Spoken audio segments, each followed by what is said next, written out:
Tito Puente. ¿Por qué los timbales se tocan solos en noches de full moon?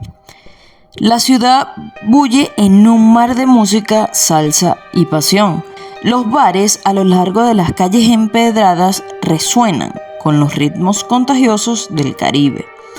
Pero más allá del bullicio y el esplendor, una leyenda urbana se teje en las esquinas oscuras y los bares menos visitados. Tito Puente, el rey del timbal. Es una figura imponente en el mundo de la música latina. Sin embargo, los rumores sobre él no se centraban únicamente en su talento, sino en un misterio más profundo. Se susurraba que en noches de luna llena, sus timbales adquirían vida propia y tocaban ritmos que nadie había escuchado antes. Luisa García, con sus 28 años, era una periodista brillante. Trabajaba para El Nuevo Día, uno de los diarios más importantes de Puerto Rico. Había cubierto asesinatos, escándalos políticos y catástrofes naturales, pero nada la había preparado para lo que se avecinaba. Tras escuchar rumores sobre los timbales de Tito, Luisa se sintió atraída por el misterio. Se prometió a sí misma descubrir la verdad detrás del mito. Con determinación logró una entrevista exclusiva con Tito en el antiguo Teatro Caribe.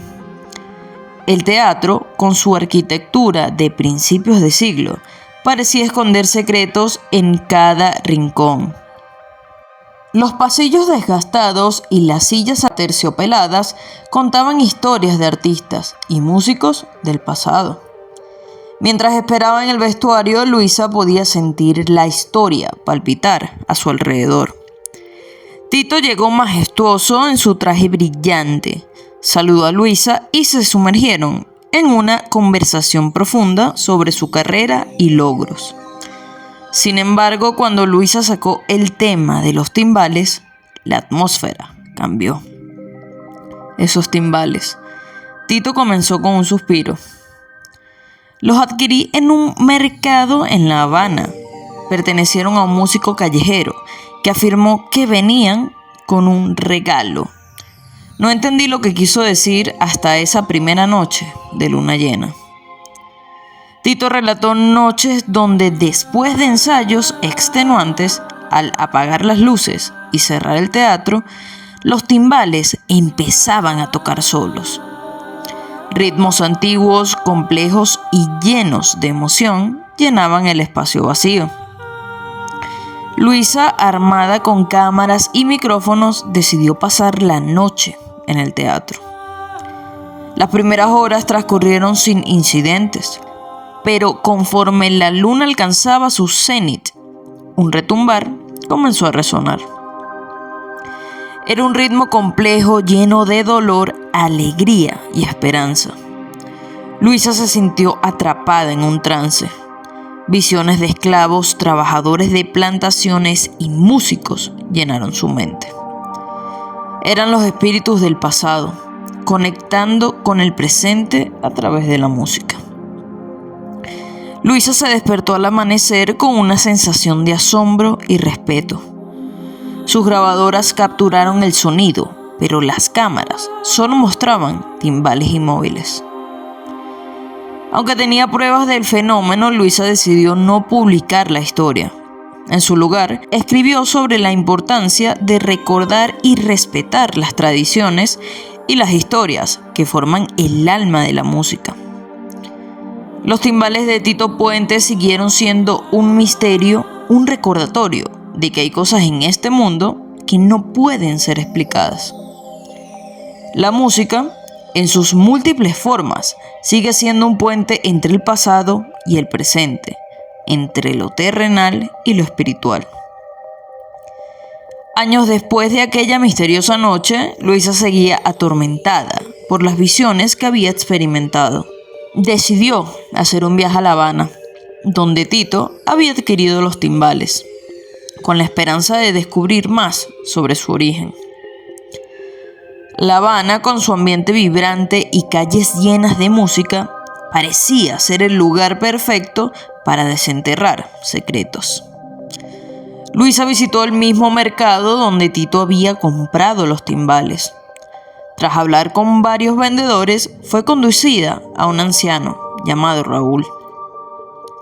Raúl la recibió en su pequeña tienda rodeado de instrumentos antiguos y polvorientos. Al mostrarle una foto de los timbales, los ojos del viejo brillaron con reconocimiento. «Estos timbales han visto mucho», dijo. «Pertenecieron a mi bisabuelo. Él los recibió como un regalo de un chamán africano que llegó a Cuba en uno de sus barcos de esclavos. El chamán», explicó Raúl, «había imbuido los timbales con el espíritu y las historias de aquellos que habían sufrido en la travesía desde África. Fueron creados para ser un recordatorio eterno de su sufrimiento y resistencia». Luisa se sintió abrumada por la magnitud de lo que estaba descubriendo.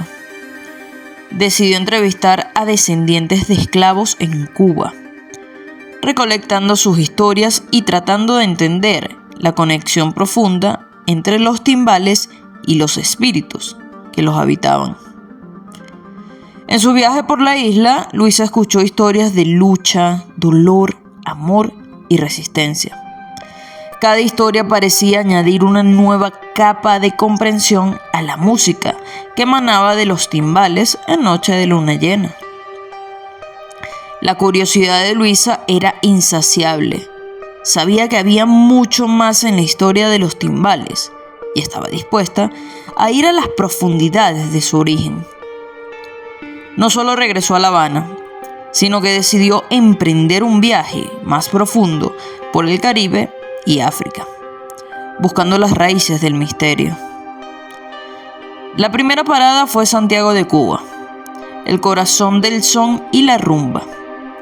Allí Luisa visitó comunidades afrocubanas y participó en ceremonias de santería. Descubrió que los ritos tocados en los timbales de Tito resonaban en estas ceremonias. Habló con santeros y ancianos quienes relataron leyendas sobre instrumentos encantados que servían de puente entre el mundo terrenal y el espiritual. Luego se embarcó hacia Trinidad y Tobago. Allí, sumergida en el mundo del calipso y el steel pan, escuchó historias de tambores que llamaban a los orishas, dioses yoruba, para bendecir o castigar a la comunidad. En uno de los pueblos, un anciano le habló de un tamborero que había desaparecido misteriosamente, después de tocar ciertos ritmos prohibidos en la noche de luna llena. Su búsqueda la llevó posteriormente a las costas de Senegal, África. En Dakar conoció a una familia criot, guardianes de las historias y tradiciones orales de su pueblo. Ellos hablaron de instrumentos que eran más que madera y piel. Eran entidades vivas poseedoras de almas antiguas. Le contaron sobre un chamán que había cruzado el océano hace siglos, llevando consigo un set de tambores especiales que conectaban los ancestros con el mundo presente. Luisa se sintió maravillada y abrumada por las conexiones y la historia. Cada lugar visitado le ofrecía un nuevo fragmento del rompecabezas. Viajando por Senegal, Luisa llegó a un pueblo llamado Tubat Di Allah. Una noche, durante una danza tradicional, reconoció el mismo ritmo que había escuchado en los timbales de Tito Puente. Al acercarse a los músicos al finalizar la danza, mostró una grabación de los timbales misteriosos. Un anciano, al escucharla, palideció y llamó a Luisa a un lugar apartado.